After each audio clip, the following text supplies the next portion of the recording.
Hello. We're going to be talking about the FMP. What is the 25th annual Putnam County Spelling Bee? Very long sentence, obviously. Firstly, we got elected our roles, we had to have interviews, cover letters, yada yada yada. I got elected Sound 2 as assistant head. I got Sound 3, so I'll be operating the band. Fun! Because the FMP is so much fun. So today, on the date? The date, 23rd of the 3rd, 2018. So it's the 23rd of March, and we had our initial production meeting with our year ones, who are the assistants for each department. And we talked to our head of department, initial talks and ideas and yada yada. So firstly we had a production meeting with everyone, and we got initial stuff from Glenn and stuff. So the FMP is a student-based project. The teachers won't be supervising at all. We should be... No, it's entirely run by students. Us, and they just supervise. Blog work, we are responsible for blog work. We will not be supervised.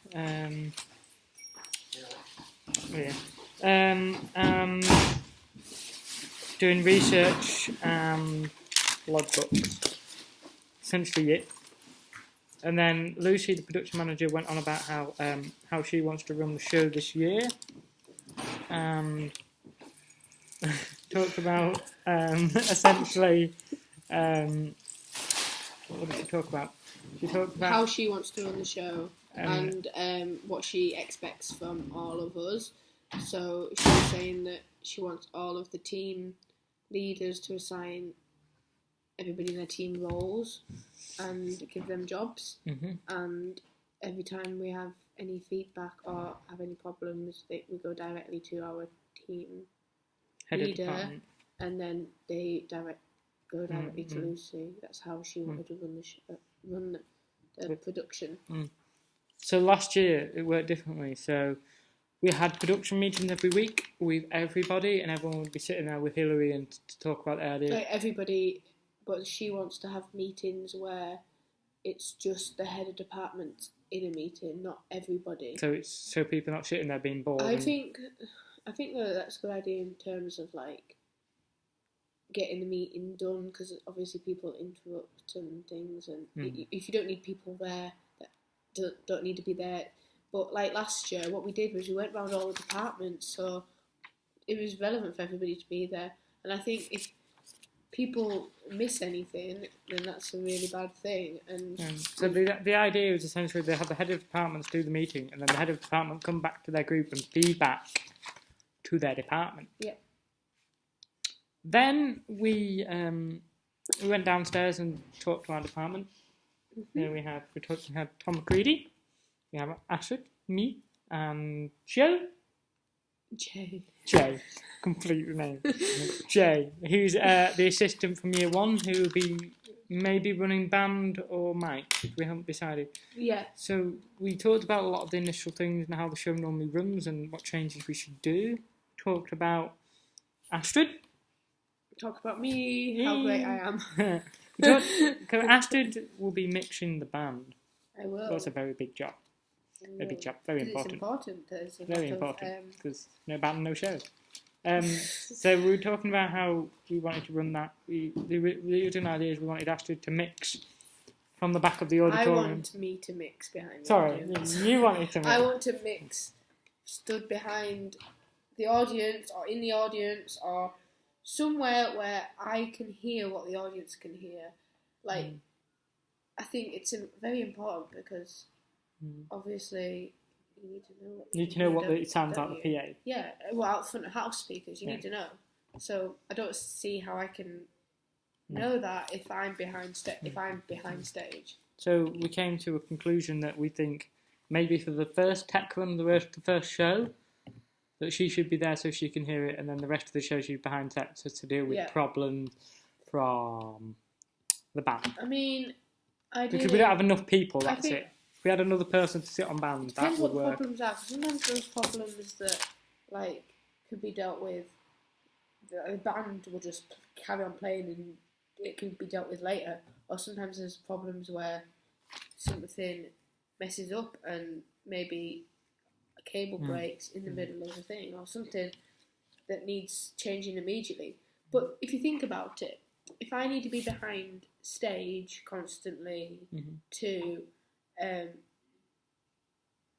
sort out these problems, how can these problems be sorted out? Because the band is going to be on stage rather than off stage. So we need to think about, if I'm going to be back there helping with problems, how do I help with the problems? Do you know what I mean? Like, so there needs to be some, maybe there's some temporary costume that matches the show that you're a janitor or something dressed like that.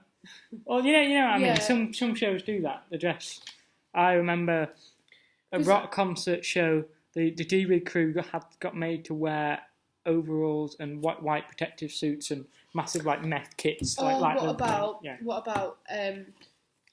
Because what might have to happen is if there's a problem where you can't hear, and if you can't hear, suddenly you can't hear a band member. Like, if there something breaks, you have to keep. I think you have to keep going until the next blackout, and then maybe quickly sort things out then. Or if there's nothing we can do, sort it out in the info. Because sometimes when I've played in live gigs, it's tough. Nothing can be sorted because you can't just have people going on stage and helping with stuff. It's like holds up the entire show. So that's when we need to have a debate if we're going to have it on stage or not on stage. I think it'll be good to have it on stage. I think it will. But there's also then problems that arise. So we need to have that debate with them. I'll write that down. Because the last show I think happened when the band was on stage was Sunshine on Leith. So what if I don't know who did the band then, obviously. That was years ago. But what if I found out from anybody what happened during that show? I could ask Hillary or something. Yeah. And then we talked about all the initial ideas. Brandon he was on mics and he wanted to know a bit more mics. He didn't really know much about it, about asking about tape and batteries and things like that. And I said to Tom that we need to talk to him about if we're going to use... Because apparently last year they used chargeable packs. Yeah. So they charge them overnight. But I think that's not reliable, in my professional opinion. I would use disposable batteries so they can just wax them back. Oh yeah, so they can just change them when they need to. Yeah, instead of recharging batteries. Would they last longer? Yeah. You think? That's what? You think they'll last longer?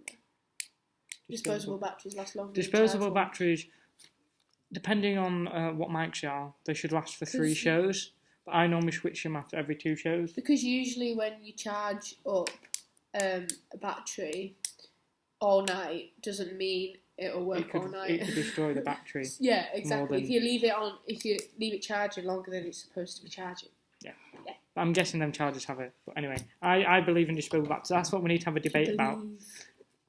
And he said that he's going to talk to the supplier who normally supplies a mic and see what he thinks. And I said I'm going to research into that.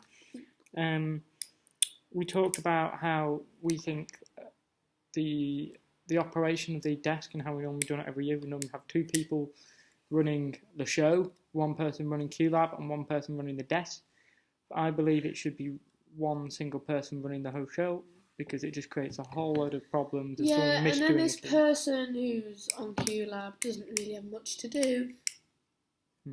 So I think it could cause more problems. Sound effects. You might only end up with doing 2 or 3 sound effects. Yeah. And then there's nothing. I think it should be run off the engineer who just goes dum dum dum 2 buttons. That's it. So we talked about that, and I said that has got to happen. What else did we talk about? We talked about float mics. Your favourite thing ever. Oh, it's my favourite thing ever because I think it's a brilliant idea. Yeah, your favourite thing ever. My favourite thing ever. Float mics. If you do not know what they are generally. Float mics are associated with mics that are hung from the ceiling. Ceiling mics that hang down. Yes. And they're floating. There's no problems. That's why we've got float mics. There's some problems. They can be very visible sometimes. They can be visible due to light. What if they get knocked? Don't get knocked. No, don't never stop moving. They have been knocked before. I've seen them be knocked with the pyros. Some pyro just went and it moved the whole thing because it was so excessive. The pyro was so excessive, it just swung. It created a massive feedback. But we were thinking about having float mics because we have mics on the ensemble. And it's not good to have a mic ensembles because they do all this dancing and all this. I know it in that sort of sense. It's a good idea, but for me personally, if you're gonna make it look like it's part of the set, I think it'll look better on the stand. But like you have to consider the noise, the noises from the stomping. But can you not get things that could like dampen that noise? Can we not put some things maybe around the stand? I've said before, when I was doing some research, they said in the olden days they used to do this. They used to put foam. They used to have a massive foam block, and the mic used to go in the middle of the foam block. That's how they used to do it. But then they found out the way of dropping them in and floating them. And when you have them in the air, you can't hear all the stomping. And I just think we need to do some tests with it. Don't we? I mean, in the end of the day, I don't care either way what happens. Yeah. I think you should. Or you and Tom should make that decision. We just need to... Because I'm not really an expert on that. But for making it look more like the set, I think it will look better on the stand. We just need to test and see what ways work and what... Yeah. And it means it'll cut down on mics. On hiring mics. I mean. Yeah. So then we have more... And because some people don't sing, and it sounds really shit, because we're only getting the feed from the people who have got mics on, and if they're not singing, it sounds shit. So we need to get an overall sound capture. We talked about the very strict mic policy that I have, that college does not implement. That I agree with, because it's important. The first one, oh no wait, we forgot one thing, Astrid. We forgot about headshots. Oh, this can be tied in with microphones, because it's all important. Okay, it's all very important. So, firstly, we have a very strict policy. We're thinking about making a schedule for mic calls. So then the SM will just make calls down and say, Actor 1, please come to the stage for your mic check, yada, yada, yada, yada. And when they turn up on stage, we demand they should be in full costume. Yeah, definitely. Full costume. No, if they're not in costume, we're sending them back. Yeah, we have a schedule. We make a schedule of which actors up when. I mean... I don't know how tight we can work with the schedule, but they have a copy in the changing rooms, and then we call them up. And when they come up and they've not got the costumes on, that's because it's very important to consider, because when they go down again and put their costumes on, and then put their microphones back on, it's not going to sound the same. It's because of all the fuddling they But I do think if we're stuck for time and they've got like, they're in the middle of putting the costume on, there's nothing really we can do about it. But I think the problem is if they don't turn up to their mic checks, we're not going to call them again. Yeah, but if we, like I said, if we're stuck for time, we might have to do it that way. But I think we should make sure when we do a sound check that we start it at a decent time where we have enough time. Yeah, so I was thinking about having an extra 10 minutes before door opens, so if anything is wrong, we have that 10-minute window to fix them problems. When last year, I remember doing the sound check, but when did we do it before the show started? I don't think they did do one. No, but when did we do the sound check? We did it during tech rehearsals, I remember that. Yeah, because we've got plenty of time during tech rehearsals, haven't we? They didn't actually, I don't think, I might have done one on the show, but I don't remember. I think, we did like a quick one on before the shows, I think we did. Because we need to do it before clearance, and then we give clearance to front of house to let people in. Yeah. That's it. I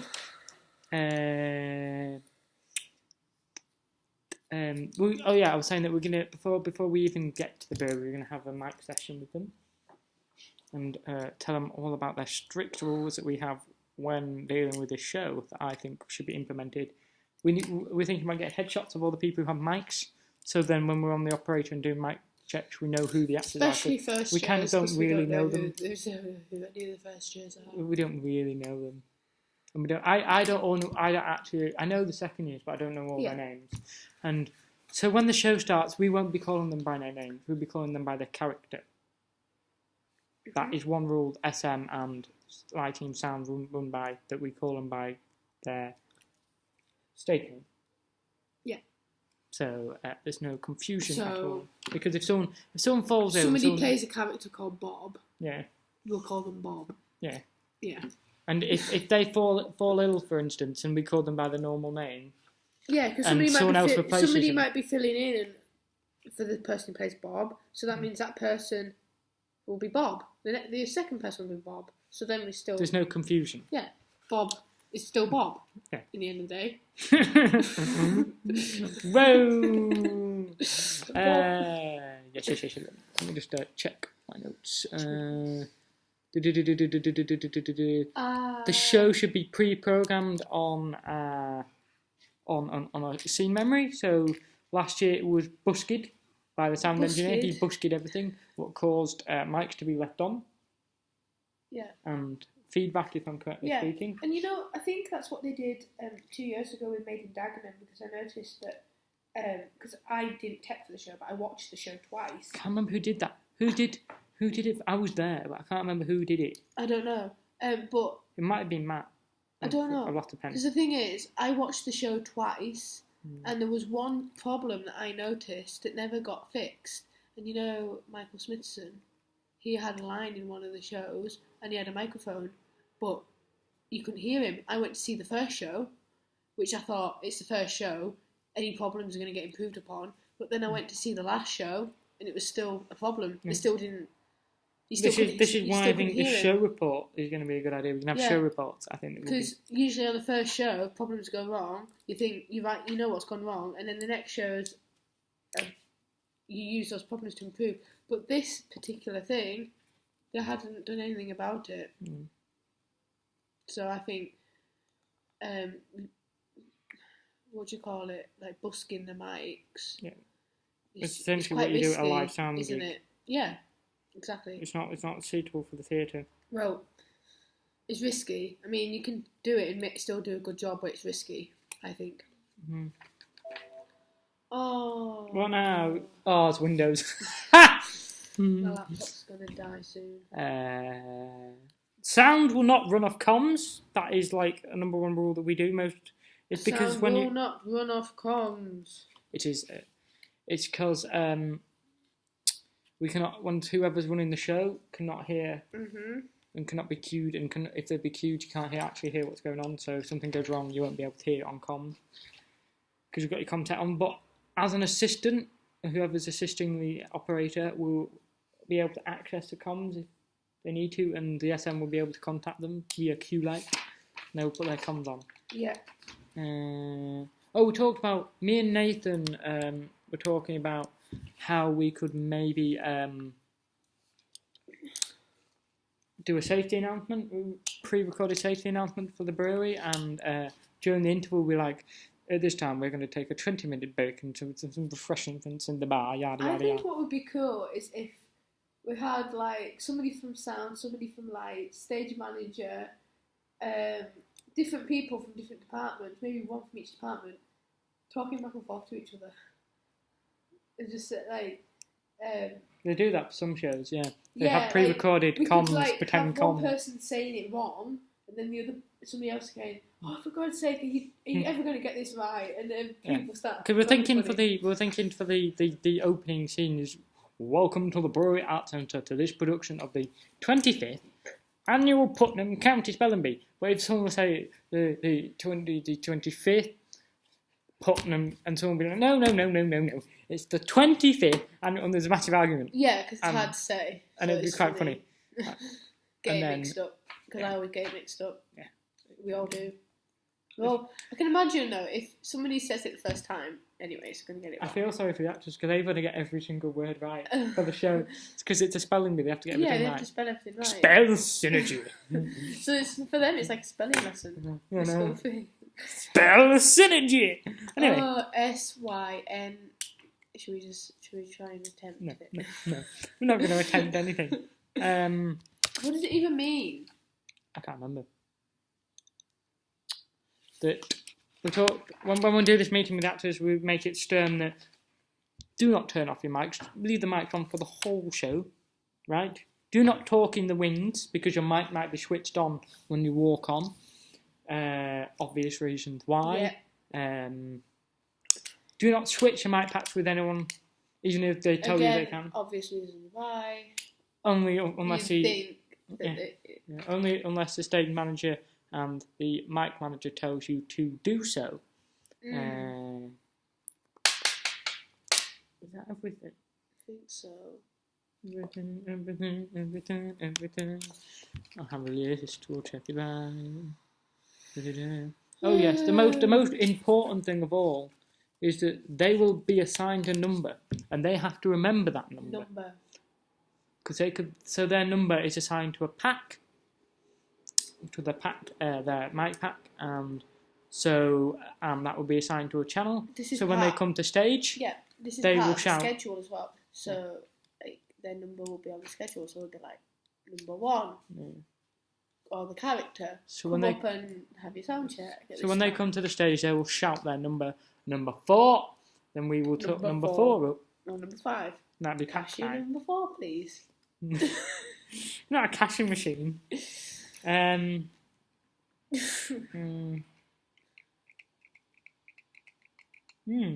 looks like it.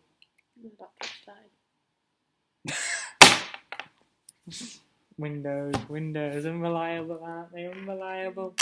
I know this is just a practical thing, but everyone got their responsibilities. So this meeting got told to talk to the band and find out who's in the band and what instruments. And just find out band stuff, really. Band stuff. The initial ideas. Brandon got told to research into mics and to talk to Hillary about mics, and Hillary's not in, so they can't find Hillary. For a few weeks. Yeah. So Hillary's away on holiday, perfect timing for 3 weeks.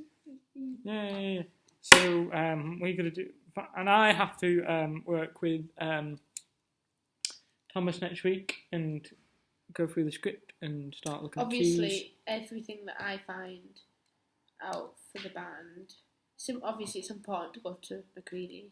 Everything has to be relayed back to McCready. I think it's important that I communicate to Thomas as well, Thomas Hodgson on set, because he's currently trying to figure out the size that needs to be for the band. We have to communicate with other departments. Yeah, so I'm going to go and tell him directly. Yeah, and then you would tell Thomas, and then Thomas would tell you something, and you would say to McCready that this is what I found out from set, that this is the size we have on the space we have. Yeah. That is everything. We're going to leave it there because I've rambled on. We do this for like 20 minutes. 20 minutes and like 45 seconds. 22 minutes and 45 You can keep going if you want. No. Alright. Until next time. Oh, fucking keyboard. Wait, 1 minute. And